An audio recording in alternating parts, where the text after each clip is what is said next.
Thank you, Amber and Will. Will, it's always a pleasure to have you in our midst. Thank you for being here today. Good morning, everyone. Good morning. How are you? Good. Good. I'm glad to see you here, and thank you for coming. Let's just take a minute now to affirm our oneness and just say thank you that we are all here by divine appointment.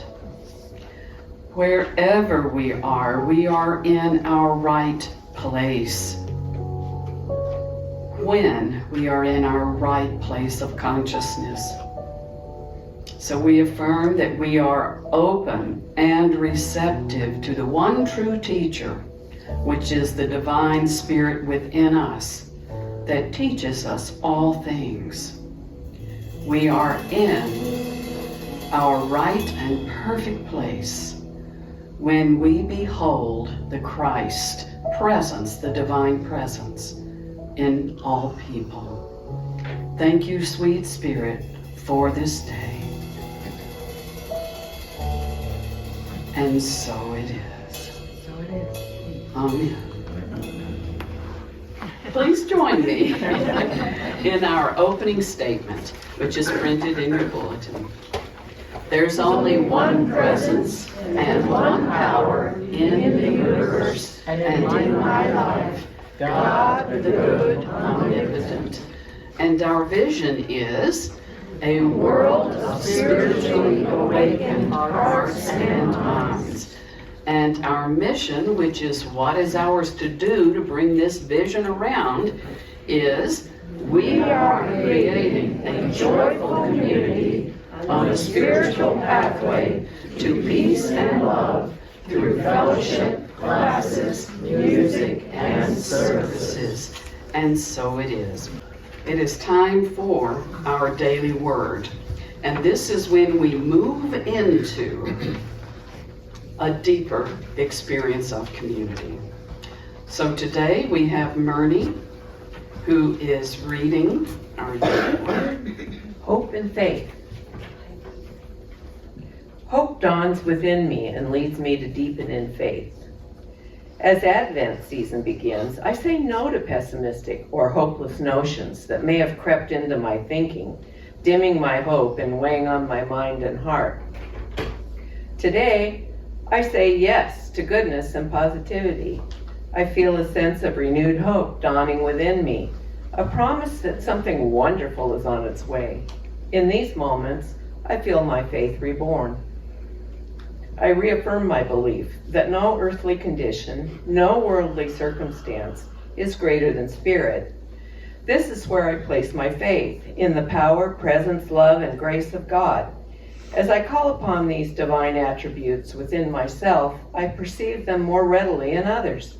I grow in faith that together we have the power to create the world of our highest imaginings. May the God of hope fill you with all joy and peace in believing, so that you may abound in the hope by the power of the Holy Spirit. Romans 15:13. So we light this candle for hope. It is the first Sunday in Advent, which symbolizes the advance toward the celebration of Christmas. The spiritual significance is our topic today. So we light this candle for hope, hope in our hearts, hope in the world.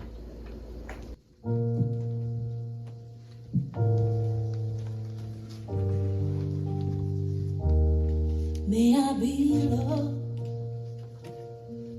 may my soul shine its light, even in the darkest days, the hardest nights, and may I know peace, and call it my own, with each breath I breathe, on this journey home. May I feel grace, may I know that I am one in this corner of creation together, greater than our sum. And may I live each day in a song of thanks for this journey home.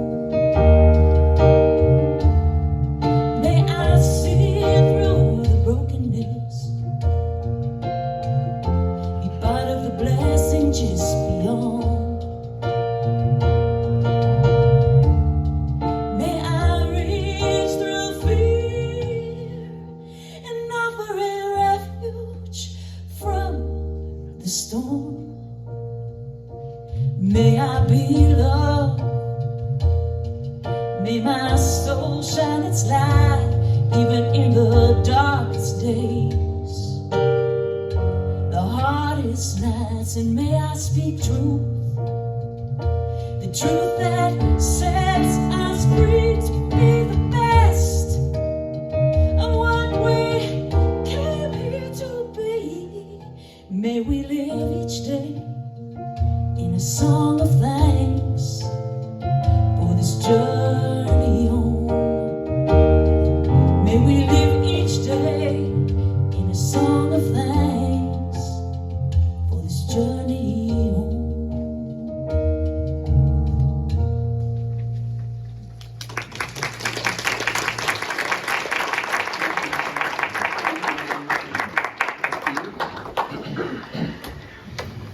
I remember when I was in elementary school, one of my teachers, I think I was second, third grade, explained to us about rhymes and limericks, and then she challenged us to create our own. I still remember mine. I never saw 100-pound turkey. I never hope to see one. But when it comes Thanksgiving time, I'd rather see one than be one.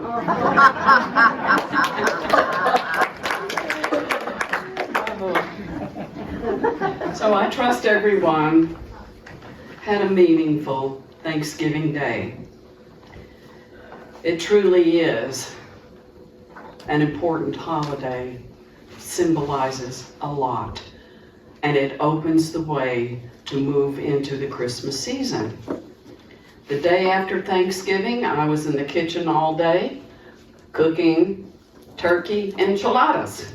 Not bad. Interesting recipe. If you want it, I got it right here. We can say without a doubt that the turkey is the star of Thanksgiving and most Thanksgiving meals. Whether you consider yourself to be a turkey or not, you're a star. We are each stars. So today I am talking about the symbolism of the star in the Christmas story. The first Sunday of Advent is hope, and hope is very dear to me. I think I shared this last year because I generally share it every year at this time, that in my seminary class there was this big hot debate over which was more powerful, hope or faith. And hope got a bad rap. And I was just madder than a wet turkey over that because hope is essential. It is so essential. For a while there, we were saying Advent consisted of faith, peace, love, and joy. And I was like, no, no, no. It's hope. The star in the sky is a symbol of hope.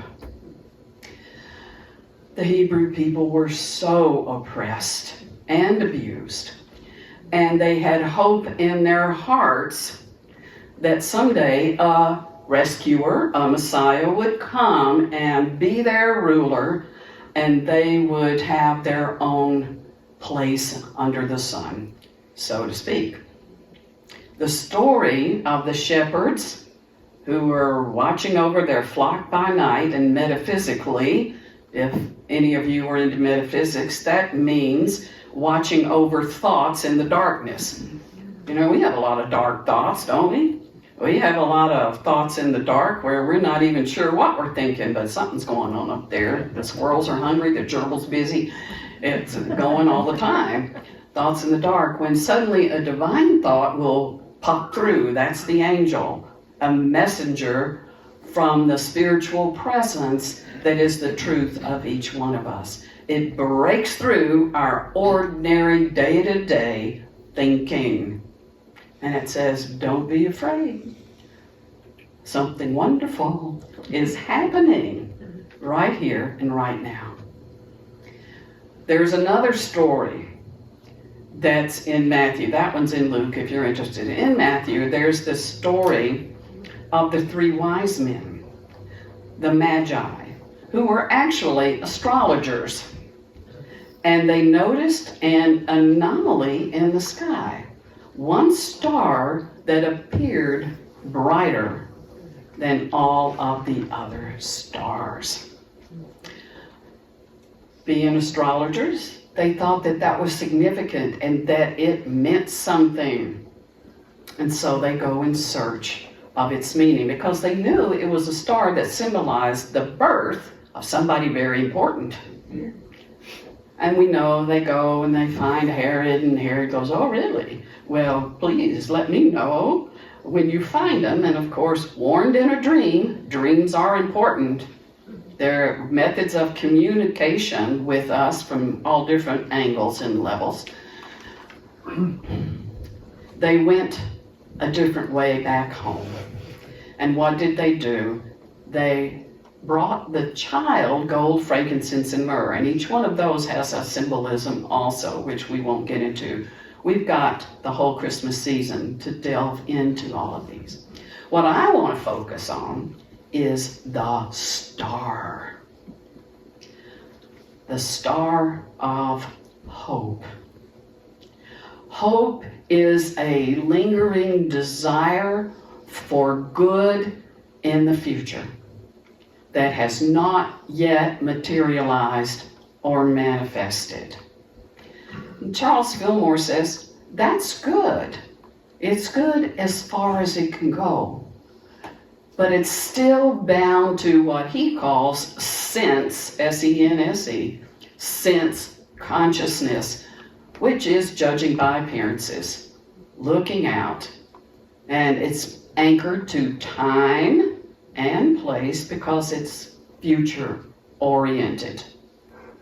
That's important. When we hope and we hope and we hope, and our hopes do not manifest, then we are challenged. We are challenged. And sometimes when we get discouraged, we can think our hopes and our desires are unreachable.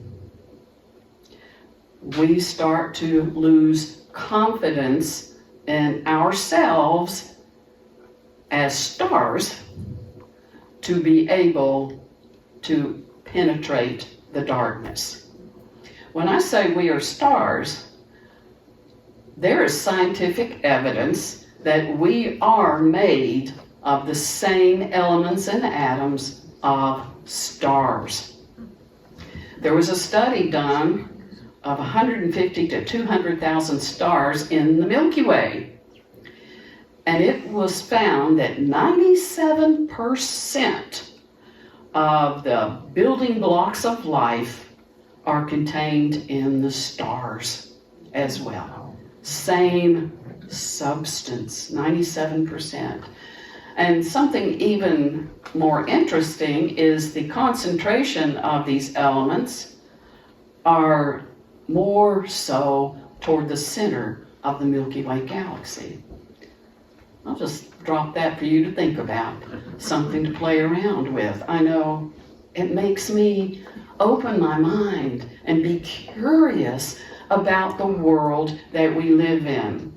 Most of you know I'm a quantum physics lover. I love it. The day that came on the scene, I thought, finally, there's a scientific theory that illustrates what mystics have known for eons. And what is that? That this consciousness shapes reality. And that all starts with hope. If you don't hope for anything, maybe you should think about it. When you hope for something in the future, that doesn't mean you're not in the present moment. It doesn't mean you're negating what is. It's knowing that you are not time-bound and you're not bound by space. And that what you decree, the words of your mouth, the meditations in your heart, the thoughts you nurture are shaping your reality right here, right now. So why not make it something wonderful? You know, we all have periods in our life where we experience loss. Loss of connection with friends, loss of loved ones, maybe through circumstance and maybe because of transitioning on to other dimensions. There can be, at this time of year, and often is, a more pronounced feeling of sadness.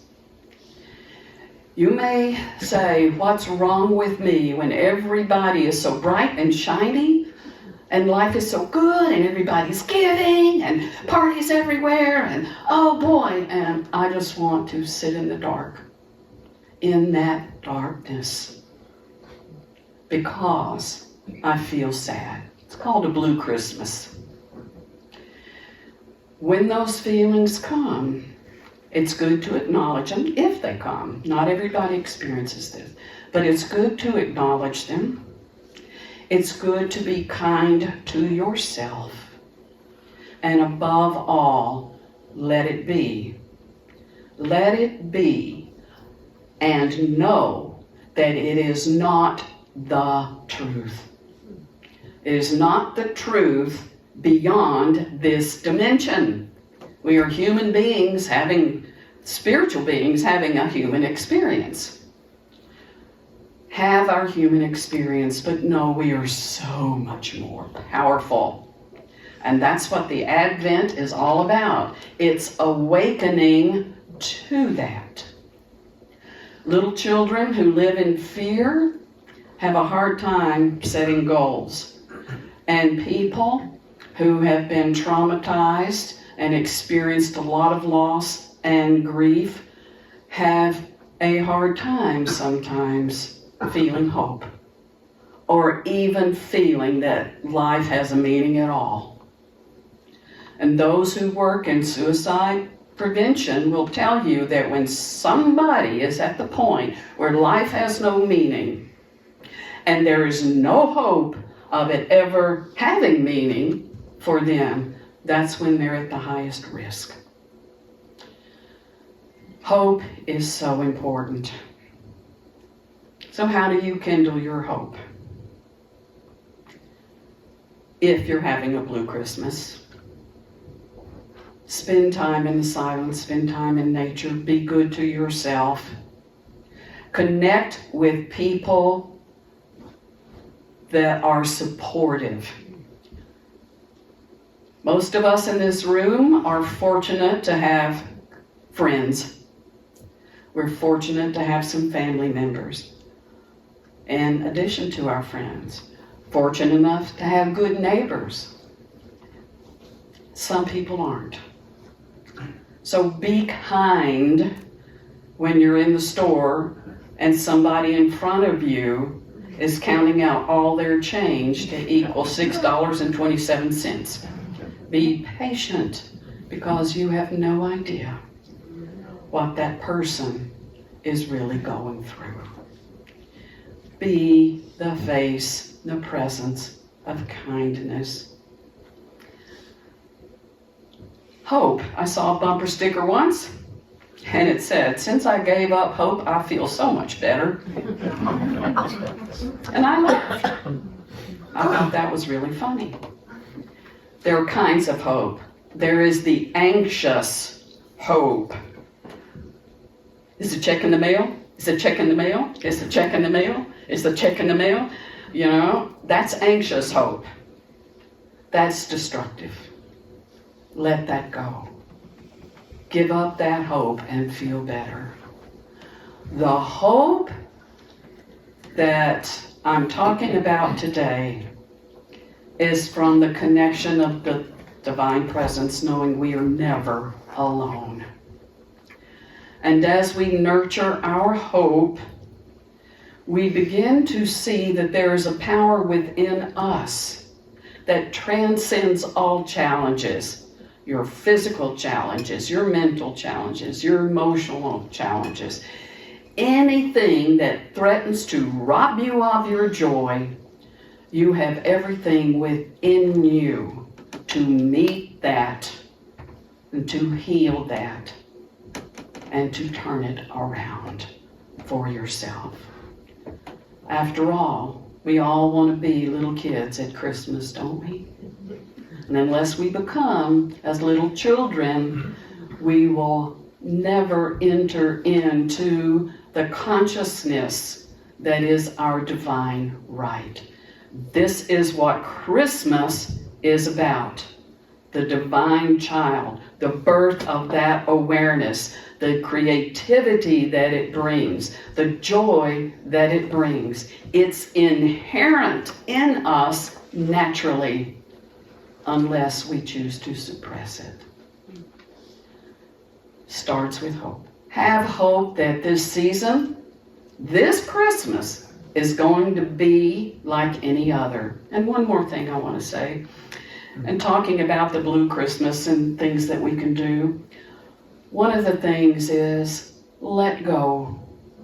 Let go of traditions of the past. If it's stressful to keep them, if it makes you sad to cook grandmother's turkey, eat something else.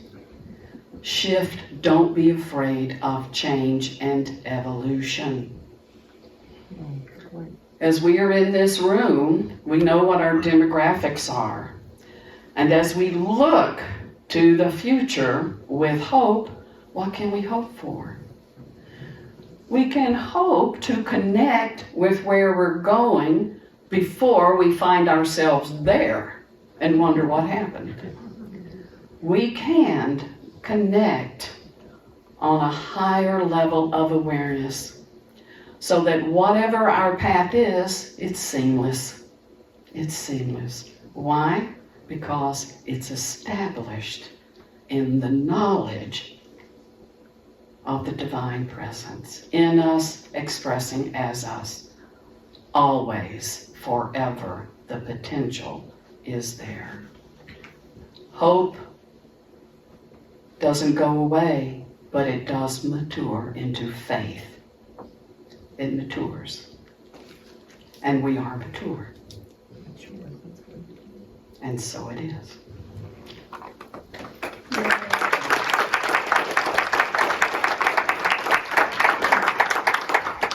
Emmanuel means God is with us. God is among us, because God is not separate from us.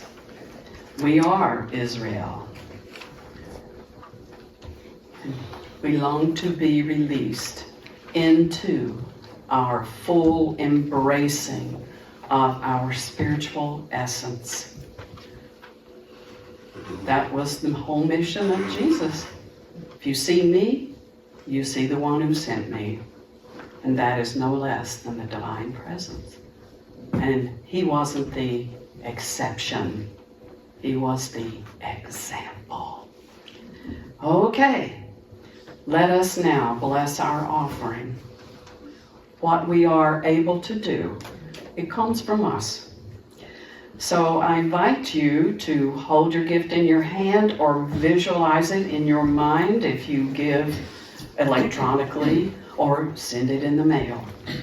Just visualize it and infuse it with your love and your vision for what you would like to see this community evolve into, be sustained by. What is the vibration? What is the love? What is your hope? So affirm with me.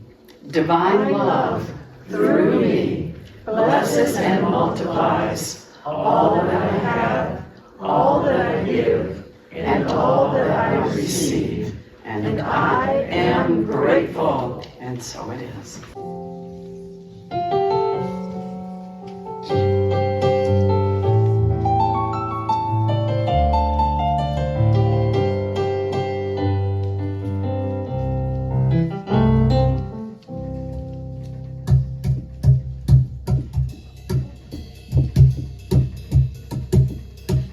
Pray on Christmas that the Lord see me through. I pray on Christmas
and close our service. The light of God surrounds us. The love of God enfolds us. The power of God protects us. The presence of God watches over us. Wherever we are, God is. And all is swell.